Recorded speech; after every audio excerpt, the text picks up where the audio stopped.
What's going on, YouTube? RDAP Dan here, Federal Prison Time Consulting. Hope you guys are having a great day.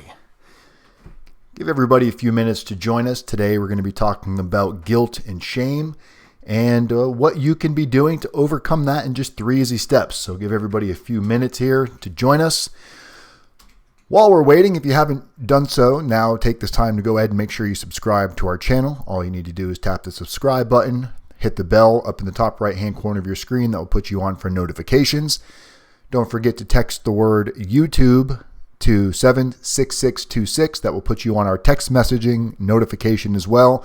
This way, when we get ready to go live, you'll get the text messages letting you know that we're getting ready to go, as many of you probably just got about 5 or 6 minutes ago. Also, don't forget to, if you've got loved ones in prison and you'd like to save money on your inmate phone calls, now's a great time to text. Make sure you click on the link that CJ probably just posted in the chat. It's also in the description of the video for Pigeonly. Allows you to save quite a bit of money on phone calls and sending pictures and things of that nature. Today's video it's not any different than any other video. However, this doesn't just apply to people that are potentially getting ready to go to prison.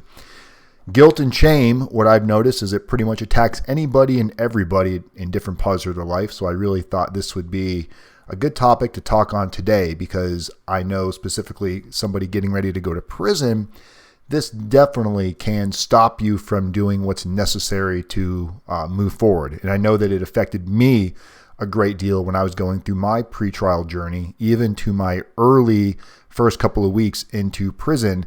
Guilt and shame was something that was really, really hard to overcome. So today we're going to talk a little bit about what you can be doing to overcome that. Is anybody in the room right now that's watching, or anybody that's watching this video out there, is this something that you feel like you're struggling with? Do you deal with guilt and shame and the unknown and what you need to do to try to get your mind right? That's what we're going to tackle. How many people we got in the room, CJ? 10 right now. 10 people in the room.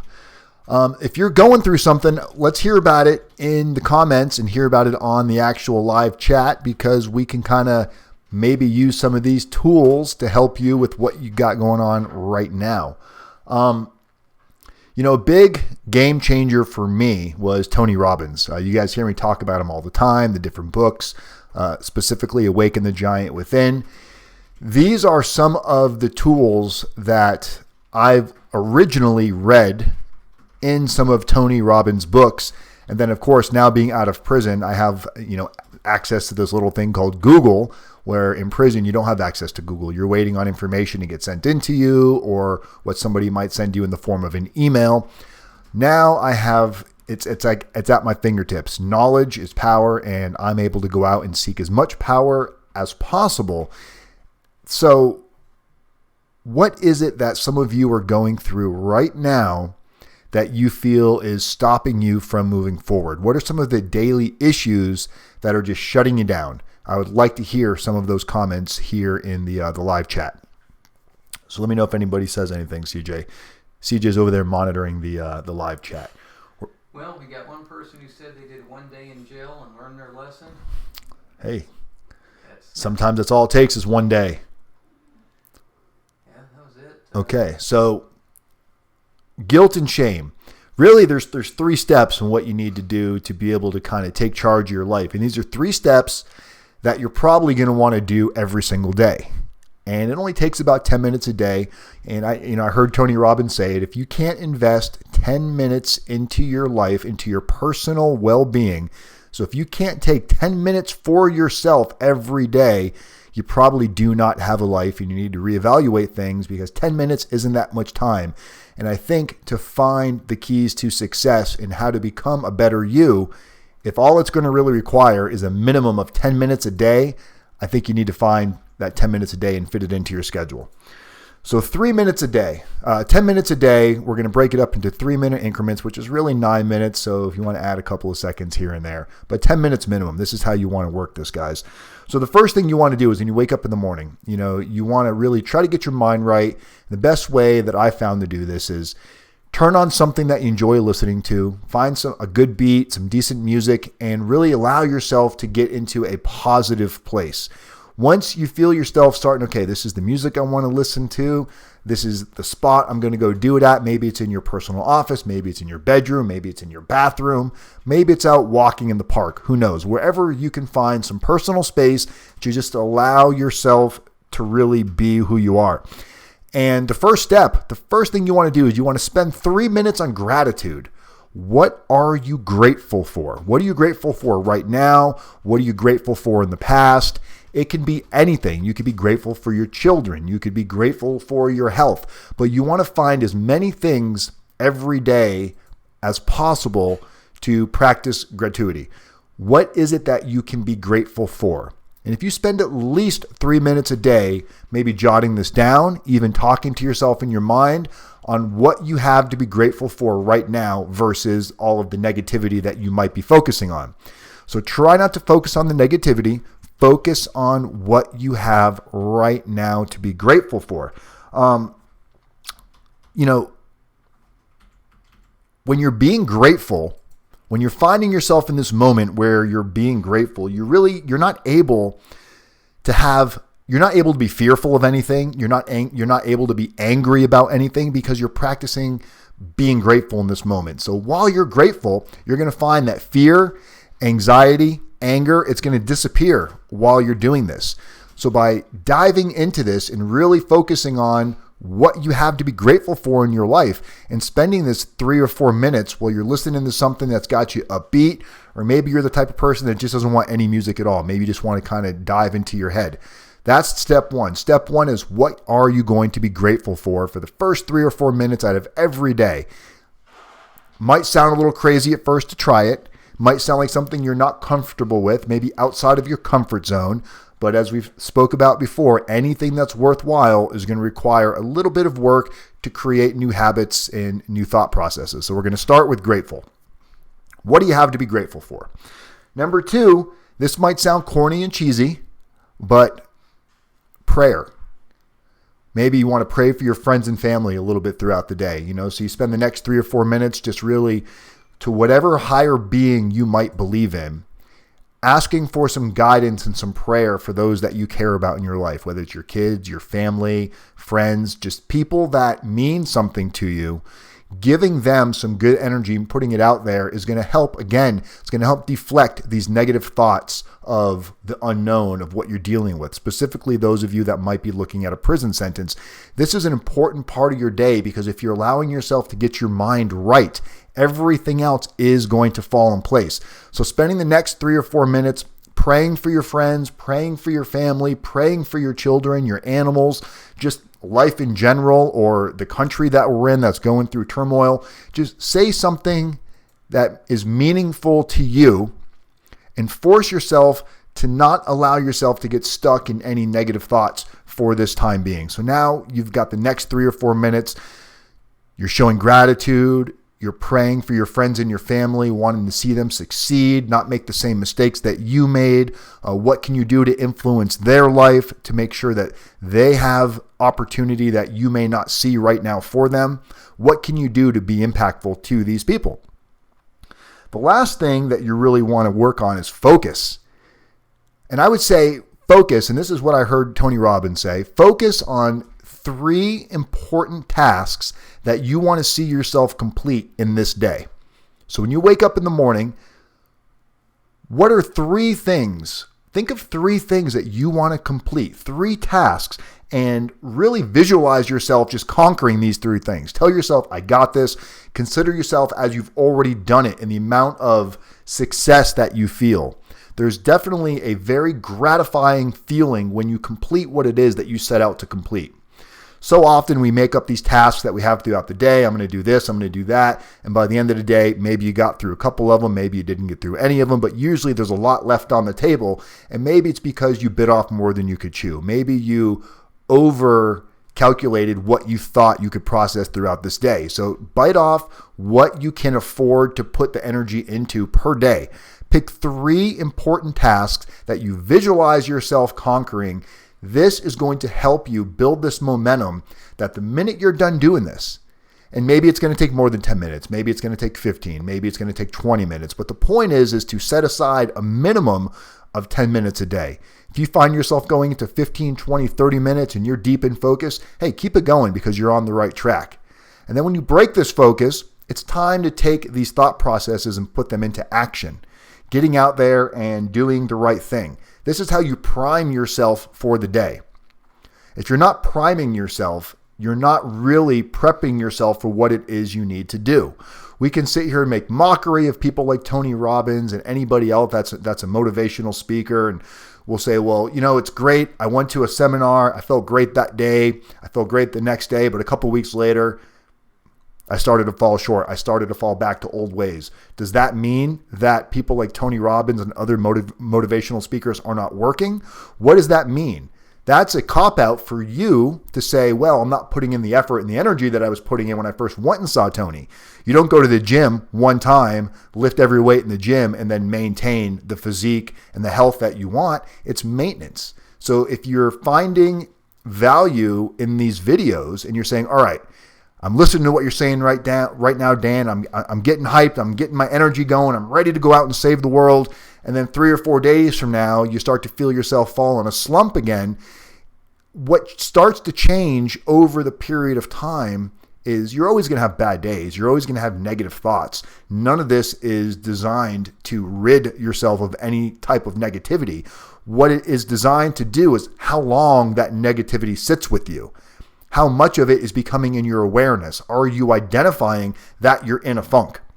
And if you catch yourself in a funk and you're practicing being grateful and you're practicing with your awareness and you're practicing on how you're going to focus completing your tasks, when you do have the bad days, that's when these tools are going to make sense because you're going to use them to combat the negativity in your life. Any questions in there, Ches? Got one. What do we got? From Bonnie. How do you handle someone, especially a close family member, who's putting the guilt trip on you? So Bonnie's asking, how do you deal with a negative family member or a loved one that's making you feel guilty?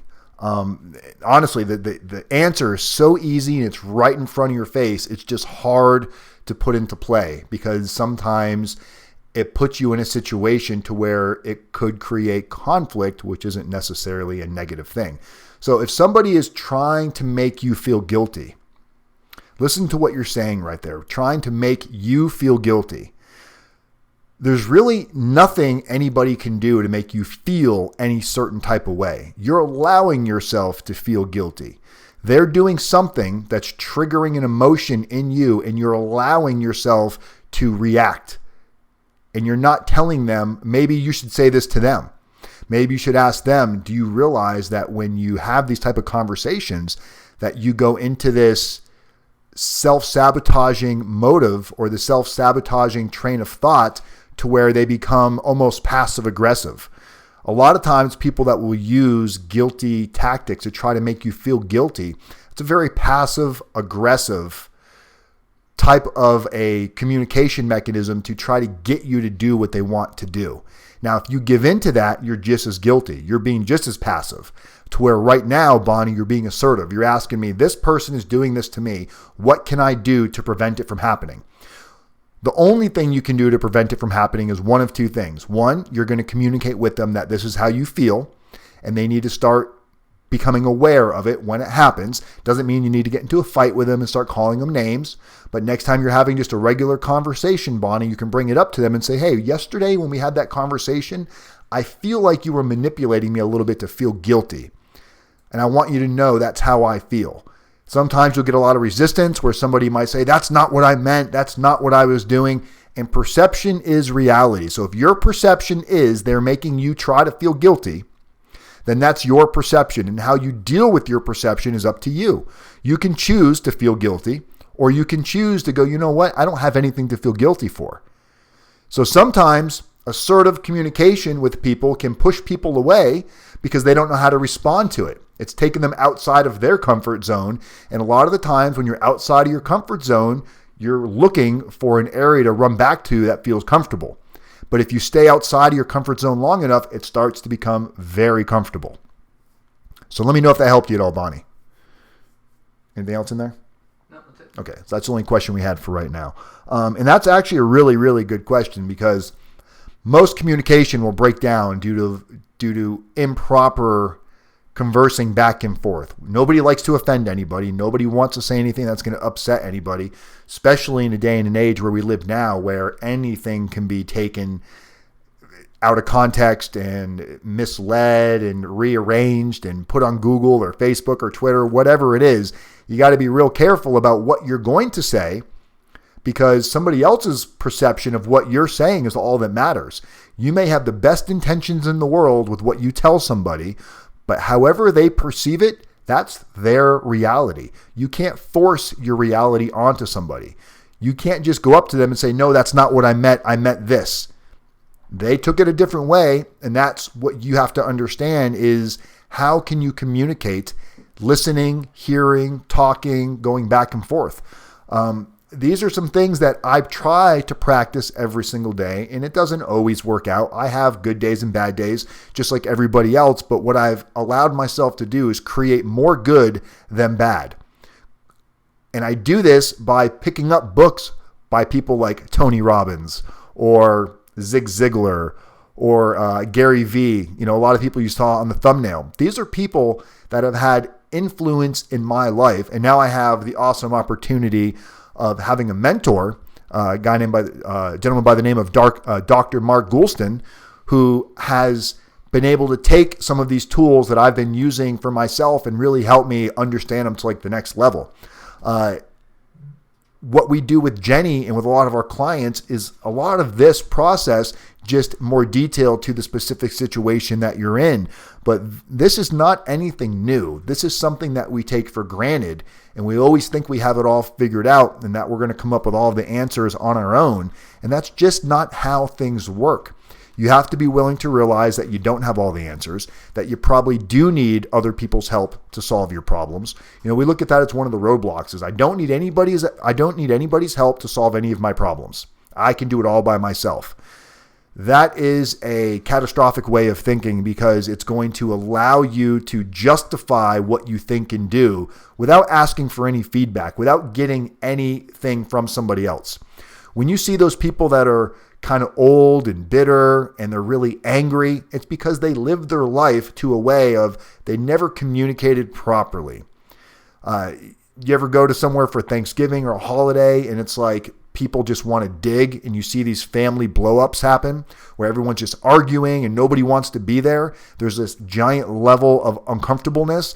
However, you think you're supposed to go because it's the holiday season and maybe it's your parents' house or your in-laws' house. This is where you have to start drawing lines in the sand. If you know you're walking into a potential hostile environment and you're like, oh boy, let's just get in there and get out as quick as possible, why even go? This whole thing, blood is thicker than water, it's not true. If your family, I don't care if it's your children or if it's your parents or whoever it is, if they are not willing to compromise and they're not willing to have an open discussion and be objective and be open-minded, if they're just going to preach to you, talk down to you, try to make you feel guilty, you have to realize that you cannot change what they're going to do. You can only decide how it's going to affect you and how you're going to react. So the best thing to do is identify this as an unhealthy relationship and remove yourself from the situation until that person is willing to make some change in their life to meet you in the middle and understand from both sides. You can't make somebody do what they don't want to do. Or you can't make somebody think. You can make somebody do what they don't want to do. You can definitely put somebody in prison that doesn't want to go to prison. But when you're in prison, you still have choices. You have choices of how you're going to deal with your interact through your day-to-day. What type of people you're going to surround yourself by. If you know that you're somebody out there right now that's watching this, if you know you have tendencies to be a follower, it's not necessarily a bad thing, so don't freak out about this. If you have tendencies to be a follower, or you have tendencies to be a bit negative, or you get moody real easy, and you tend to focus on more of the bad things in life versus the good things, you have to ask yourself, what am I willing to do to change? How hard am I willing to work? How far outside of my comfort zone am I willing to go? Are you willing to go surround yourself with people that are upbeat? I know when I used to listen to people like Tony Robbins or anybody preaching something out of the Bible, I was so quick to dismiss it. I just wanted to go, oh, motivational, mumbo jumbo, that guy's just in it for the money. Or who knows if this book is real or not. I would come up with the reasons to not try to do anything to change my mood. Instead, I would just get in on the shit talking and the gossip and why the prison system is so bad and why it was so broken and how most people don't deserve to be here and how they're giving way too long of prison sentences to nonviolent first-time offenders. We know that this exists. We know that that's a true issue. And we know that policy slowly is being put in place to try to offset this. But we also know that in the current moment that you're in right now, bitching and complaining about it's not going to fix it. But what you can do is you can focus on yourself and say, okay, all of that aside, how unfair the whole system is. What did I do to put myself in this system right now? How much of this is my fault? How much responsibility am I willing to take? And that's where shame and guilt really starts to attack you. You don't want to open up and talk to your family because you're ashamed. Guilt and shame are two different things. Guilty is like when you've done something wrong and you feel guilty for it. Shame is something that you're ashamed. You don't feel like you deserve anything. You don't think your family's going to stand by you, or they're going to look down on you because you got yourself into some kind of trouble. There may be truth to that. You may be in a family that is going to look down on you. You may be in a family that is going to shame you. But the longer you sit in that dark, dark place, the harder it's going to get to do what's necessary. Usually what will happen is you'll get to an end to where it's so dark and it's so desperate and so disgusting of a spot to be in that you're going to get this fight or flight in you to where you're finally going to take the steps necessary to come out of it. And it usually means talking to somebody or opening up or snapping and trying to cause harm to yourself. If you know those are the end results and you know what you can do right now, if you're dealing with shame, the best thing you can do is find somebody that you can discuss it with. What is it that you're shameful about? And you might be asking yourself right now, well, I don't know anybody that I can talk to. Nobody's going to understand what I'm going through. I can tell you there's a phone number on this screen, and whether it's prison related or anything else related, we are willing to take your call and not judge you. 509-434-4695. I don't care what you did. My job is not to judge you. Nothing is off limits. From bank robbers to murderers to white-collar criminals to sex offenders, nothing is off limits to give a call and not be judged for what you did. Everybody says, well, you say that, but don't look for an excuse not to pick up the phone.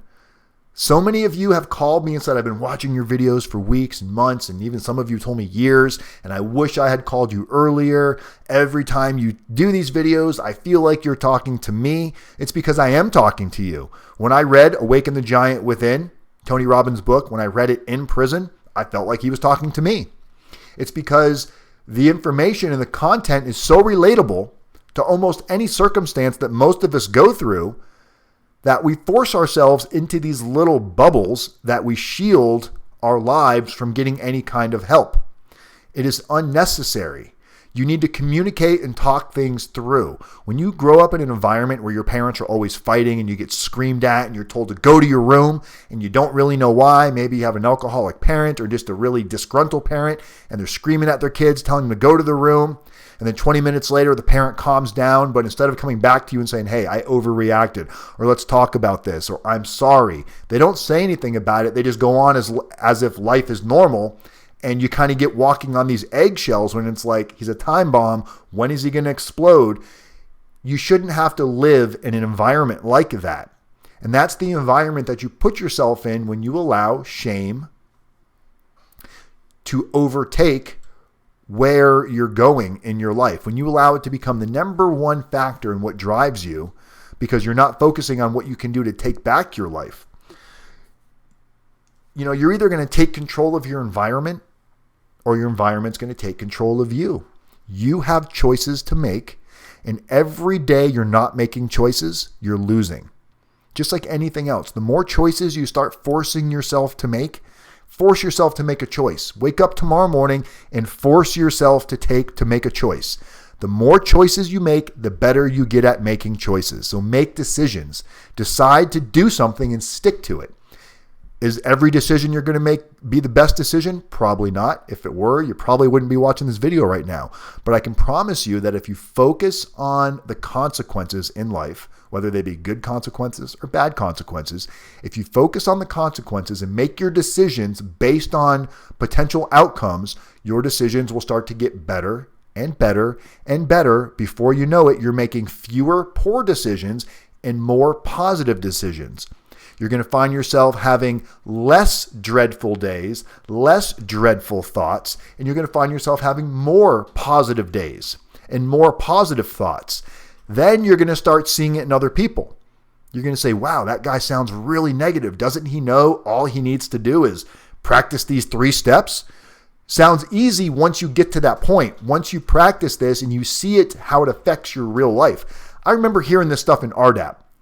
All of these different tools and techniques and attitude checks and RSAs, rational self-analysis, and focusing on consequences and making better decisions and identifying my criminal thinking errors and identifying just my poor thinking errors. Identifying what's in my blind, what's in my future, what's my potential. I'm thinking to myself, man, this is all bullshit. None of this is going to work in the real world because it's too much. Who's going to remember all of this stuff? Well, when you start surrounding yourself with positive, like-minded individuals that are holding you accountable and lifting your bar, when you start having limits for yourself, that's where you really start to fail because you're limiting yourself. You're saying, well, this is the best I'm ever supposed to be. You come from a trailer park. You don't think you deserve nice things. You didn't graduate high school. You don't think that you're as smart as the next guy. You don't make as much money. You got fired from a job. Your girlfriend broke up with you. You're getting fat because you're eating the wrong foods, or maybe you have some sort of a medical condition that's making you gain weight. And you find all of these reasons to be funky and negative, and you don't think you deserve the things that other people have. When you give yourself those limits, you're going to be limited. When you tell yourself, okay, I've got reality limits, obviously. I can't fly today. I'm not invincible. I'm not going to live forever. But when you use reality as your spectrum, is it impossible for you to be happy? Is it impossible for you to obtain higher education after failing several times? What can you do with the knowledge that you have? And are you willing to expand your mind to do what it is that's necessary to break through that glass ceiling to give yourself the next level of achievement?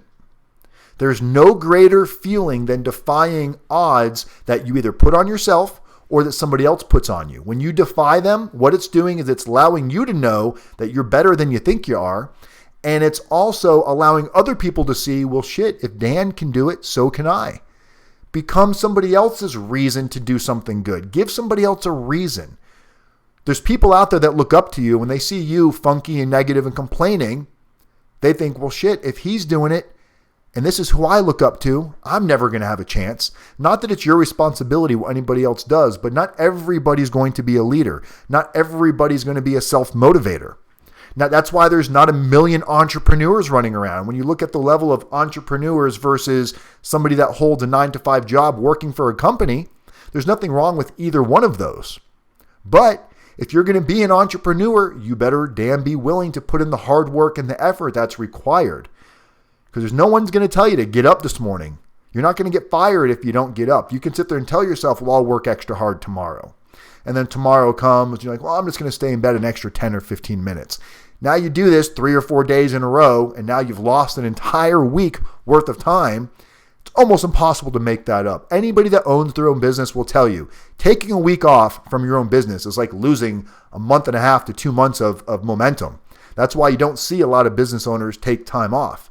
But if business owners are doing things the right way, they can create enough happiness and free time in their life to where they can really enjoy their everyday, where it's, I don't necessarily need to take a day off. I enjoy what I'm doing. I don't feel stressed. Stress comes from uncertainty. Stress comes from putting things off. That anxiety feeling, knowing you need to do something, but you don't do it. Like right now, I have a budget sheet that Shelly's been asking me to fill out for about 3 weeks. She even One as far as to create the budget sheet, put it on Google Drive, and it just needs me to go in and plug in some information for our personal budget. And I haven't done it yet because I'm like, oh man, I got to go to this bank account. I got to go to this website. And I know there's things I need to do to get the budget, and I keep putting it off. I'm sitting here preaching to you guys, and I'm struggling with it too. It keeps me awake at night.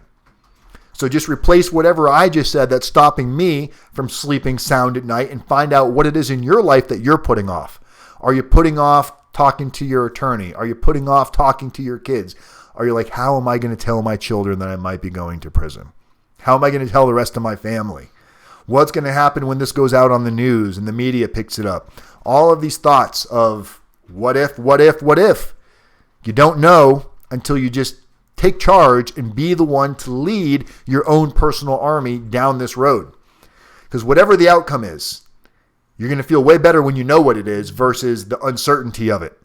And that's something that everybody that's gone to prison will tell you, that getting there and seeing what it was like for a first-time nonviolent offender, white-collar crime, $10 minimum wage worker, it doesn't matter. The biggest fear and anxiety of that whole situation is what's next, what's it really going to be like? Oh my God, I can't imagine what life, it's never going to be the same. No one's ever going to trust me. No one's ever going to give me a job. I'm unemployable. I'm undateable. You have all of these absolute statements that you're putting on there. No one's going to hire me. No one's going to date me. No one's ever going to look at me the same. And I'm going to be some piece of shit for the rest of my life. We were at some client's house this past weekend. We're working on a documentary, and they're coming to terms with the reality. They haven't been indicted yet. There's under federal investigation, but they know an indictment's coming. And they're coming to terms. They live in a beautiful home right now. They kind of living that life that we all see from the outside, wishing we had. But meanwhile, in their own life, they would trade it in a minute for a one-bedroom apartment somewhere with no money and no furniture, just to know that this is all over. And something their attorney told them to try to give them comfort. But the reality is what the attorney told them is not necessarily true. Their attorney told them, look, you're going to go to prison. Probably right. You're going to get through it. And if you guys work hard enough, you'll probably be together when you get out of prison. You guys will stay together. Is life ever going to be the same? Probably not. You're probably going to live in a little shitty bedroom, one-bedroom apartment with a shitty car and some shitty jobs. But it's better than going to prison. Now, I see where the attorney was going with this, trying to give them like, hey, this isn't the end of the world. But the reality is you don't have to settle for that. That might be your temporary stepping blocks to get to the next step. But just because you're going to prison for whatever you did doesn't mean that you're never going to be successful or achieve success or be great at something or be greater than you were before now. It just means that you have to be willing to work. And if you create those limits, if they took what that attorney said and made that as their limit, okay, I'm going to strive for a shitty apartment and it's all I ever want. It's probably not the best thought process. But if you say to yourself, hey, I want to get back to the kind of house I live in right now, but I may have to live in a shitty apartment for a period of time. And I'm okay with that because I'm going to be using that to work on my next ability to what comes next.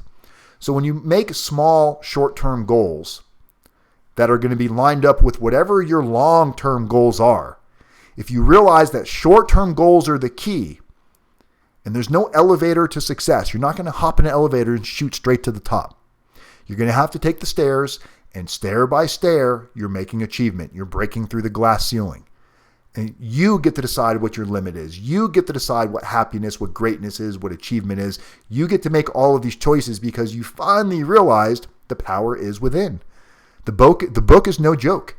There's also a link in the description. If you want to read this book, Tony Robbins' book, Awaken the Giant Within, there's a link in the description. It's an Amazon. It's a softback. You can get it on Amazon for like $7 or $8. If you have a loved one in prison right now and you feel like they need some wisdom, send them this book. I think there is no greater gift than sending somebody this book. The issue is whoever's reading it, where are they at in their life? Prison is usually an all-time low for most people. Typically, what I've seen, when you're at an all-time low, you're also very vulnerable, which can be good or bad. If you're being open-minded and you're all of a sudden you're accepting of information that you may have heard a million times before, We've all been in that situation where you tell your loved one, do it like this, you're doing it wrong, and they buck the entire time. They fight you tooth and nail on it. And then a complete stranger, like Tony Robbins, might tell them the exact same thing, and they get this epiphany. It's like they heard it for the very first time. Like, oh my God, Tony Robbins, you're so right. You're amazing. Well, he is. I'm not taking anything away. But sometimes you can't hear certain things from certain people. And if you're giving somebody advice and they're not listening to you and they're not taking it, you need to stop there, because trying to force it on them, just like trying to force religion onto somebody that doesn't want to hear it, you're not doing them any favors by beating it in their face. You're just making them more and more resentful towards wanting to talk to you. Allow them to come to terms on their own. If they come to you and ask questions, give them insight. It's just like when you go to prison. Your first couple days in prison, you're not going to go in there and tell everybody how to run stuff. You're not going to tell them, oh, we should be watching this on TV, or we should change the times that we're going to start our sports. You're going to go in there and you're going to shut up, listen, and learn to what everything else is going until you find where you fit in. It's the same thing in life, guys. There's nothing different. This is just a journey of life that you're unaccustomed to. You don't know what to expect because either you've never been there yourself and you probably don't know anybody that's been. And even if you have, they probably don't talk about it because it's such a taboo subject that nobody likes to admit that they made a mistake in life and that they're going to prison. So that's what I got for you on this today, guys. 10 minutes a day to turn your life around. And you need to start by daily priming yourself. Give yourself a daily prime. Every morning you wake up, maybe you need it written down somewhere. In the same book from Tony Robbins, he's got something called morning questions. Every morning you want to ask yourself a series of questions and just give a quick answer. The questions are designed to make you feel, think, and act in a certain manner to create a positive outlook. Pain versus pleasure. Focus on what's hard, and if it's meaningful, fucking go for it and allow yourself to feel that pain of whatever frustration you got to go to for ultimate pleasure.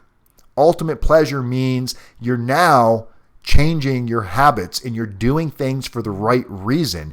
And when you start doing things for the right reason, everything else falls in place. Happiness, health, finances, it all starts to just kind of, this is how I always wanted it to be. And now I'm giving you the easy recipe here, guys, is just do it for the right reason. It's that simple. Be grateful. That's all I got. We got any questions in there before I sign off? Nope. All right, guys. I'm RDAP Dan, Federal Prison Time Consulting. As always, one day at a time. People helping people, community as method.